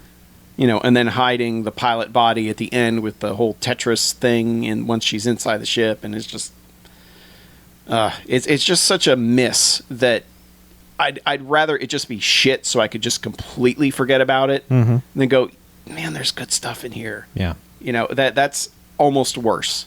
And what were you saying about the director? You said to me that it was surprising that, like, the director had done nothing before. I don't know how he got it. Yeah. That's the only movie he's made. Yeah. He's made nothing else. Like he made a few like student shorts before that. Yeah. But he made that movie and dropped off the face of the earth again. Like, how the fuck does that happen? Yeah. How do you go, we're doing like an official prequel to the thing? But the commentary does make a huge point that I think gets lost a lot when you talk about practical effects and how CG replaces everything now, is they said the original movie, you know, they had like a year to make it. Yeah. You know, they built the set in the summer and then came back in the winter. You know, and Rob Bottin was just working on everything that whole time, building stuff for months. And he's like, most of the time, you don't know you're doing the movie until about 3 months before you start shooting the movie. Yeah. And I think that's how we get such shit nowadays, and how you can't do stuff with patience, and you can't, you know, everybody when they're making a movie is rushing to get everything done so much that nobody has the time to go back and do stuff. and and get it right the way they want it. They're just like, no, we're behind today, so this is going to have to do. This take will have to do. We didn't get that coverage shot. Oh well, we'll edit around it. And you just don't get what you need because nobody has the time to make the movies, the way they did in the early 80s. Yeah. And he also makes an interesting note about reshoots in that commentary as well, is they say reshoots are weird because your crew's entirely different. Because it's months later and everyone that was working on it, that bonded as a group making this movie has gone on to do other things, and it's like... Right, like your camera operators and your booms. Yeah, and he said even like your craft services is different people. It's like everything's different when you have reshoots. It's like whoever you can get. Yeah. Yeah. And it messes with the flow of making those scenes, which is why almost always when you're like, well, yeah, they did reshoots, you can tell. You can tell because it's a different crew making it, aside from the actors and the director, and maybe the director of photography. Who knows how that stuff works, but it's interesting to hear how things can go wrong so easily, because it's already hard enough to make a movie. And then when you're like, all right, yeah, here's a couple weeks, get it done. Yeah. And you got a studio futzing with things, but yeah, I it's one of those, I just wish they got another pass at it. I'm sure they'll try. Yeah. Well, as long as the monster doesn't jump out of a block of ice at the beginning, maybe that's a good place to start. Yeah. Anyway. Yeah. So it's a bummer. It's still disappointing, but there are still certain scenes that are worth watching in that movie. So anyway. Yeah. Anybody have anything else, or are we just going to do correspondence? I think it's just correspondence. All right. Yeah, we're behind a bit. Well, I know we got some voicemails. We do. Yeah. I hear that we have voicemails. Let's play one to break up the sound of my voice. There's actually only two. I was wrong. Your cold Okay. is breaking up the sound of your voice enough. I know. You poor thing. I'm almost over it. I didn't take a week off, though. I was pretty bad. It would have been all for Hey, I don't edit. 2 hours. That's Chuck's job. All right. I didn't want to put you guys through that either. So Hey, let's hear a voicemail. I was going to set it up. Hold on. Well, why don't we start off with a voicemail that's probably going to spark some controversy and fun discussions. Right. oh, good. Yeah. God, Pilgrim. I do not understand. Turn it off. That loses so damn much. Just such a self-congratulatory circular. Oh, are you so fucking clever? And I don't know. I can barely hear it. I'm just old, cynical, pushing 40 now. And when I saw it, I was well past those age range for people to enjoy that movie. Because the whole time I'm thinking, when I was this kid's age, I didn't have to do anything directional. I just had to really have my attention. I was working a job, I fucking hated it, trying to pay my fucking bills. I'll get off my lawn. Man, he's mad. I gotta say, I'm older than him, and I enjoyed the hell out of Scott Pilgrim. So Yeah, I don't know what this target age range is. I mean, it's not the people in the movie, I don't think. Is it my age range? I mean, I'm 34 right now. I think it's clearly people that grew up in the Nintendo generation or have a strong affinity therein. I mean, the original Nintendo generation. I will say this, among other things that I might say, but I will say this first. Scott Pilgrim himself is a piece of shit. And it is a story of him learning to maybe get on the road to being less of a piece of shit. But like if you look at Scott Pilgrim, the way he treats everyone and the way everyone reacts to the way, for the most part, reacts to the way they treat him, like Kim. If you look at Scott Pilgrim through the filter of Kim, you'll see that yeah, he's a piece of shit. He's a do-nothing, but gets everything for it, piece of shit. That being said, the movie is fantastic. And I think that's what a lot of people hate, is that Scott Pilgrim seems to get two hot chicks while being a complete turd. Yeah. complete unemployed turd. Unemployed turd, yeah. I mean, the thing is like, it's hard to do, obviously. I mean, I'm not trying to tell you how to look at movies, but sometimes you have to divorce yourself from what the characters are doing to the quality of a movie. I mean, I know it can affect your enjoyment therein, but I don't want to be anyone in the cast of The Big Lebowski. That doesn't make it not a good movie. I mean, obviously, I think everyone wants to be the dude in an ideal situation where you have magical money to live like a hippie all the time. But I'm saying, like, you know, there's fairly deplorable lifestyles going on in a lot of movies, you know, from criminals to, you know, anti-heroes to everything else. And, I mean, and Scott Pilgrim's just a polarizing movie. Sure, yeah. You know, we said that before. Friend of the show, Green Cap, like, absolutely hates it. Hates it. Cannot say enough bad things about it when it comes up. You know, but yet loves all of Edgar Wright's other movies, you know. But I like movies that go for it like that, as far as basically saying, if you don't like it, fuck off. I'm not going to pander. I don't want to say pander, but I'm not going to change. I'm not going to water down what I'm doing so that, you know, we can bring in an older audience who's going to care about this. Yeah. It's like, no, fuck you. Like, you're either on board or you're not. And if you're not, well, too bad. Yeah. I guess aside from, you know, Scott Pilgrim himself, I don't really understand. I don't remember who that was. I guess he didn't introduce himself. He didn't introduce himself. But I really don't understand, like, the self-congratulatory sort of criticisms. I don't get where you're coming from on that. On most of your points, except for get off my lawn. I agree with that in general and in principle. But I don't know. It strikes me as weird when people get so angry about Scott Pilgrim. Like, I don't get angry when people don't like it. I mean, I should maybe, but because that means that people are stupid. But I don't get the hate that people have for it, and I don't know. Maybe it's just that it's too. It winks at the camera a bit too much. Yeah, I guess, but that's a style thing, and I really think that there's a lot of style to it. I don't know. Yeah. I just when somebody comes at it with something like that, it really feels, for the most part, like people are just being crotchety old people about it. Well, I mean, and I hate to say that about a listener, but I say that about Green Cap all the time, so it's okay. Like a movie needs to, you have to know your audience. I mean, look where you're coming from. You're coming to people. We all like Scott Pilgrim, so you're not going to change our mind. I don't think he's trying to. I think he's just venting, getting his opinion out there. Sure, that's fair. It's fine, even if it's wrong. Yeah, it's okay not to like something. It's okay if other people like something you don't. Yeah, it's okay. Yeah, it's okay. Seriously, okay. I cannot tell you how many times. I mean, I'm not saying I'm unique to this.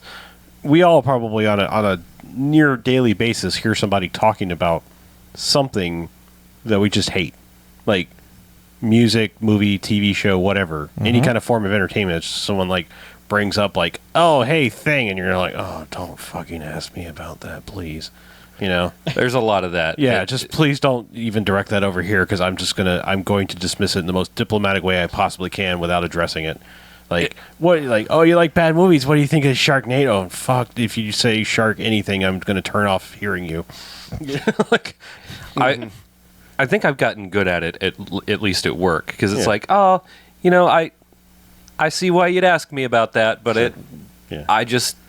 Well, try being an IT person and constantly be asked about, hey, you must love The Big Bang Theory. Yes, I must. Yeah, it's for nerds. I am a. You must like Sex and the City because you're a horse-faced loser. I could see. Wow. I could see like 95 different words cross the front of your mind that you majestically filtered out. Yeah. Good job.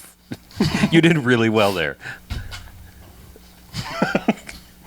Yeah. So I mean, it's just like I said. It's like I don't understand. Like, let's come up to somebody like, oh, you must like. No. Why? No. Don't ever assume anybody likes anything. Yeah, right. That's the best way to go. No, I just like seriously don't supplant a something about an idea or something that you like to somebody else because character. You know, like and there was some stuff that I think it was on Twitter that came through recently where it was it was weird. It was like stuff that's not bad, like in any way, things that we would cover. And someone was like, well, you guys need to be doing this. And it's like, just because you don't like it doesn't mean it's bad. Oh, people think we should do the Ghostbusters remake. Yeah. Well, it wasn't that. It was something else that was just like There was also that, though. Somebody said that we should do the Ghostbusters. I remember. Yeah, it was another something recent. Yeah, there was something else recently where I was just like, I get it if you don't like it, but just because you don't like it doesn't mean it's bad. Just because it's not your thing doesn't make it bad. Yeah, and like I said, I went through New Ghostbusters, and yeah, there is a scene or two that is downright almost cringeworthy. As far as like why is this happening? Why are you doing this in this movie or any other movie? But for the most part, it's fine. People were acting like it's some.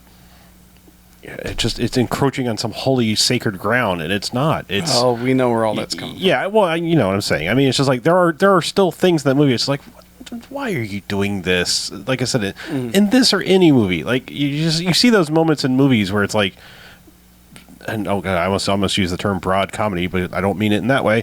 When just stupid physical comedy things where it's just like it is so for the masses that it's like, does anyone find this funny? I'm sorry if people here like some of it, but I always equate to it of like the heyday of SNL to the heyday of Mad TV.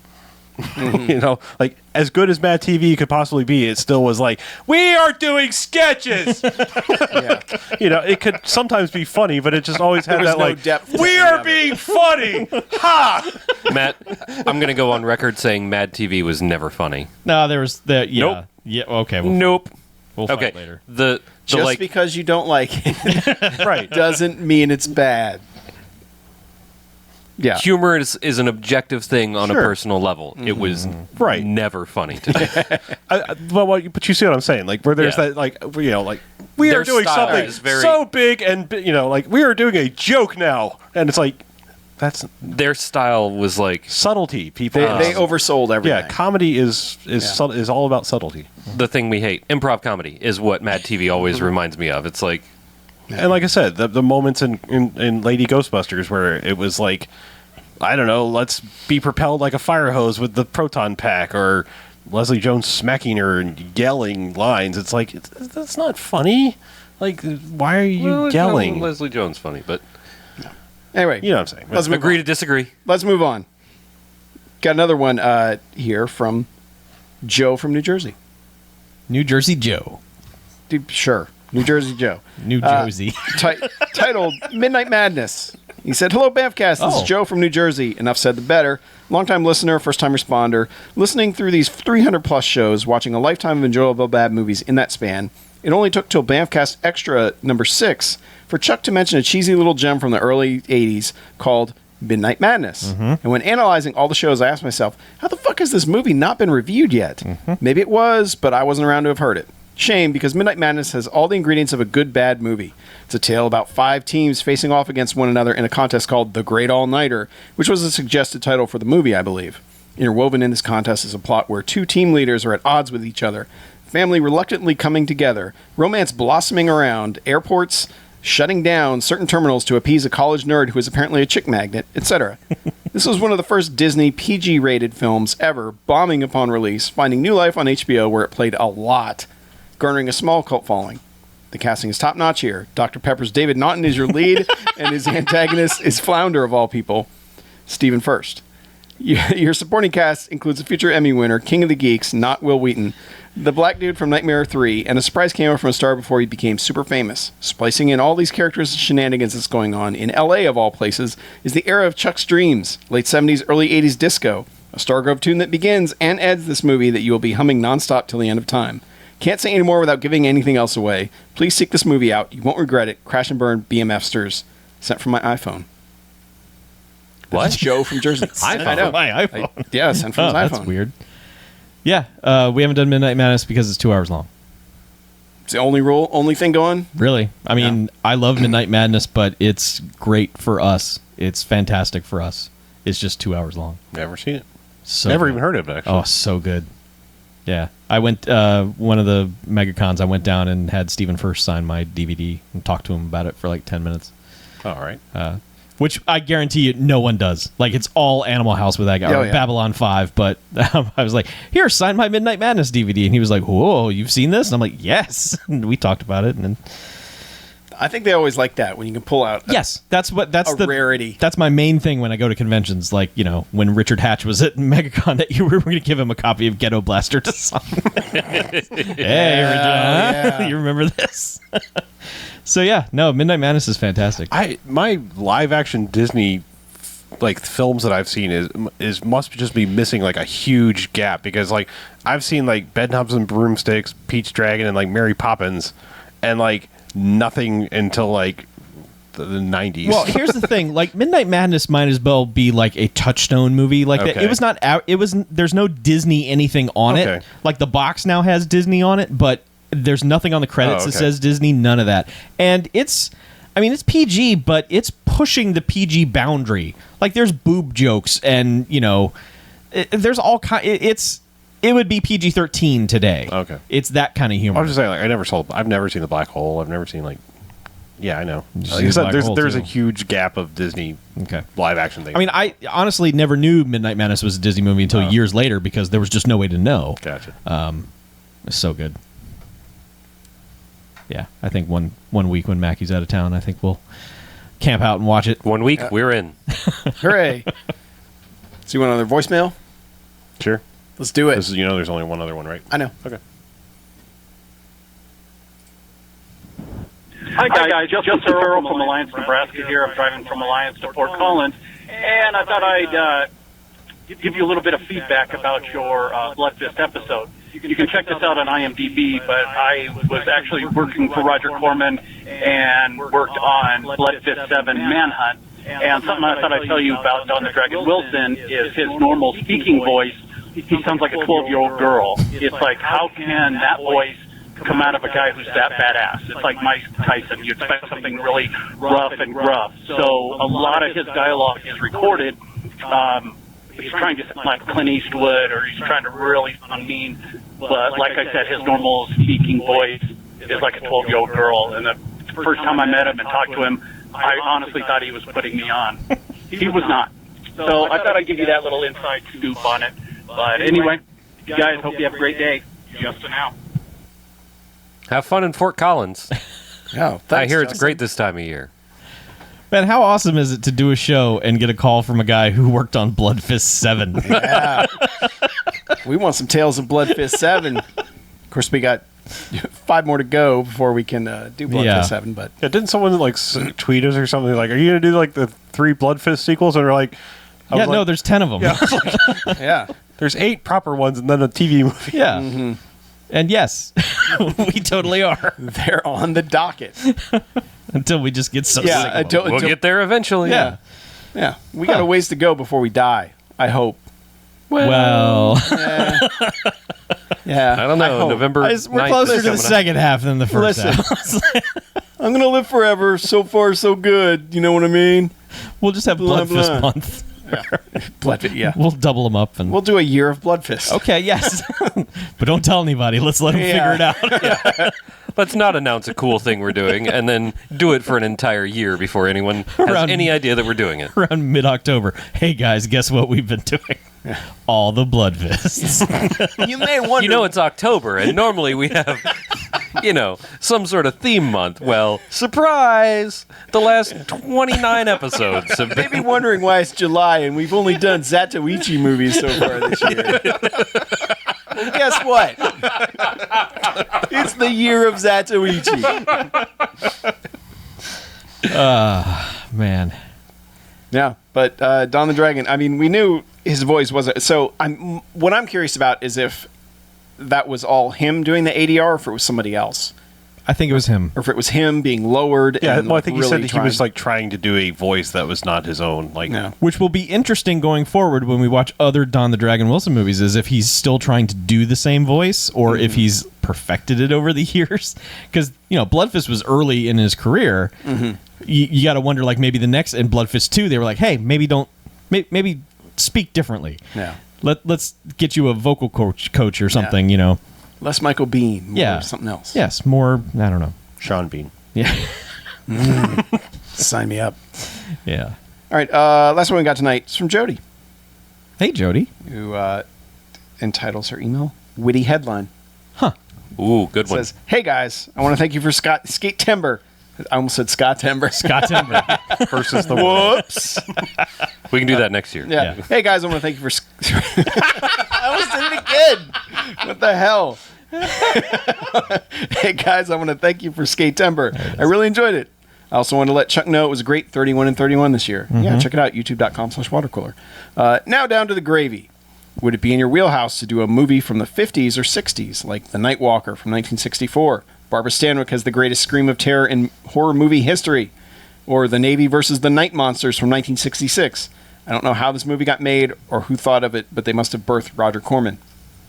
If not, just go with what you know, 1989's Train to Kill, starring BMFcast alum Henry Silva, Robert Zadar, and featuring the greatest goddamn training montage in cinematic history, also potentially Stargrove-worthy. Keep the podcasting, Jody, who also sent some cool, old-school fan art. Oh, shit, yes. That's Yeah, awesome. I figured BJ would like that one. What was the last movie on the list? Man, BJ has my phone. Oh. So I I don't know that one. busy. Busy admiring. It's not on IMDb. it's some good fan art. Oh, we got new fart.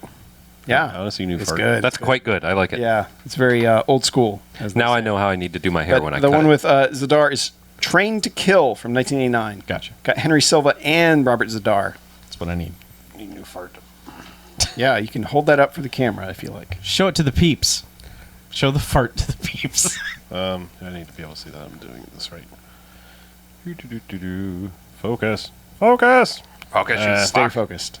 This is about as focused as I It's can get without exclusive going live into stream the content. into Yeah, the you liking thing. it? Yeah. Check that exclusive live stream content. Would you like to see the fart? Oh. Better. I think you're both robots of some kind, right? Well, I guess we're all robots. No, I just have a monocle. We're very steampunky. But yeah, what was the theme for that? I missed that. It was just older from like 50s, 60s. Oh, okay. She lists to 60s movies, but yeah, we kind of We did a 60s movie. we've done Santa Claus versus the Martians. We did King Kong Escapes. Yeah, we just haven't. The problem. we need to- Here's the problem with like the 50s and 60s movies. 9 times out of 10, they're a mystery science theater movie. Yeah, if something's known to be bad from that era. Or they're really long. Yeah. I mean, there are some. You know, I think like the original 13 Ghosts is flat out goofy. Yeah. Like we could totally watch that. That's from like 1960, and it's in 3D. And it's Well, yeah, and so it much has of- a weird. And so much of the Illusion-o. stuff that we want to do is kaiju movies almost, Yeah. where I know, Chuck, you've seen all of them a billion times at this point, so that kind of hinders that experience for you a little bit as far as being a BMFcast movie. 'Cause Well, we- I don't know. Seeing them with the crowd is different. So but yeah, I think we need to delve a little further back, yeah, because right now the oldest we seem to go back is to the blaxploitation era. So which we like. we could do with a month of some really older stuff. Yep. Yeah. Let's find those bad 30s and 40s movies. Oh man, yeah. Some really terrible gangster movies. Uh huh. All right, let's not be here. You're a loose cannon. You're the public enemy, I see. 1-star word. And get out of my office. Turn in your gun and badge. Yep. But yeah, I'm definitely all for taking a journey back in time like that, especially if we can use that sweet fan art. Yes, that's why we did Scott Ember, because we had the sweet fan art. Skate timber. Oh, sorry. There was more than one guitar riff used in Skate Timber, Okay. so Yes, you're right. it could not have been Shot Timber. Chuck, you got a straw hat here. That's pretty good. Yeah. I'm going to the polls. I like it. It's my constituency. Vote for Truman. He's a true man. All right. Get it? Diddly-dee. Oh my God. I think that's as good a sign as any to stop reading emails and get some contact information here. All right. Well, go to bmfcast.com. email us at bmf@bmfcast.com. Give us a call on the Garfield phone, 910-5-JOCKS-BMF or 910-556-9263. Short and sweet. Let's do it. Get out of here. All right. Well, let's do that then. I'm Harlow. I'm Mackie. I'm BJ. I'm Chuck. And this is BMFcast out. See you next time, motherfuckers. Yeah, good night. Or as Don the Dragon Wilson would say, See you next time, motherfuckers. We don't know that for sure. Hey, we gotta leave now. See you next time. Are we really taking the word of someone who worked on Blood Fist 7? Yes. Come on. We sure are. He might have a grudge. You don't know. I don't think Justin has a grudge. I don't know. Working for Roger Corman in the late 90s? Ugh. Yeah, but you wouldn't blame Don the Dragon Wilson for that. Oh, I would. Oh. I'm drawing a line. you in the wouldn't fucking download sand. a Dragon the Wilson, Yeah. would you? I wouldn't dot a Dragon Wilson. Yeah, I wouldn't. I want to point out, since I changed the bandwidth setting, 0 on the drop frames. 100% That's all it was, huh? frame rate. Thanks, whatever the hell this thing, OBS, for giving us a default setting of Google Fiber. We switched from playing on Xbox to playing on PC. Yeah. Now you get all the frames. Yeah, we're playing with power. Yeah. Sweet. Frames. Can we bump up our stream to like 120 frames per second? Sure. Yeah. Yeah. Okay. No. Man, that would be weird to watch. Yeah. Yeah. We're going to shoot it in high frame rate, 48 frames per I know. second. I like YouTube can do 720 60. There's a setting for pretty that good. somewhere. So if Don't we tell could, me what to do. I'm saying if we son. could push it out. I think these cameras only go to 30. Okay. Well, that makes sense. So, I think Chuck, that one does. Yes. dealing with video production, I have a question for you. Okay. That's bothered me. Certain commercials Yes. use like smoothing or something, even though, obviously I'm a person who's going to have smoothing shut as far off of my TV as possible. Mm-hmm. But some TVs seem to be some commercials seem to be running at a higher frame rate. Mm-hmm. How does that work? Are you talking like cable channels? What's happening is the local cable company or whatever, there are local channels being played, or local commercials being played on every channel. There are weird breaks. But where this is like a Fancy Feast commercial. So it's like a national commercial, but it's almost like they've processed it through motion smoothing or something, but it seems to be running at a frame rate that's not your standard 30. it could be a filter. It literally could be a filter. So it's still running at 30. It just looks that weird 60 frame live action It's- thing. Someone thought, this looks good. Let's fake it. No. Okay. Yeah. Maybe they shot it like a soap opera. Could have. I mean, they could have shot it so high that even the resolution of your TV is not going to matter because it's still going to look smooth and terrible. Yeah. But my guess on that is that it's all fakery. Okay. It's all a weird. There are so many filters and editing software now that it's yeah, just because like, but basically the signal that's going to come through your TV through your cable box or whatever is going to be a 30 Yeah. or 29.997 Right. signal. Okay. yep. So there's this pop-up ad that comes up on some app I use that must pull from local sources, and it's some garage door thing. I don't know if you've ever seen this on YouTube or whatever. Some local garage door thing here, and it's just a guy. It's like it's showing their handiwork, but it must be the owner thinking I can be on. Wow, got a voice good enough to be on the radio. I swear to God, it sounds like Andy Richter doing a character. Oh. Like he comes up and he's like, garage doors are. it's just, I'm like every time I'm like, it's just, like sounds like Andy Richter doing a thing. There's one in town that I really like. One commercial, not a TV commercial, it's a radio commercial. Underwood Jewelers. You ever heard? I'm Clayton Bromberg for Underwood Jewelers. It sounds like a slightly deeper version of the Frank Underwood voice. Oh. I really like it. I mean, it's goofy, but And it's Underwood Jewelers. yes. Yeah. Maybe he's doing this on purpose. I've watched too much House of Cards. He was doing it way before. Yeah. That's the only reason that I've ever wanted a pinky ring is to be able to do that fucking Frank Underwood thing. All right. Yep, shutting the stream down. Good night, everyone.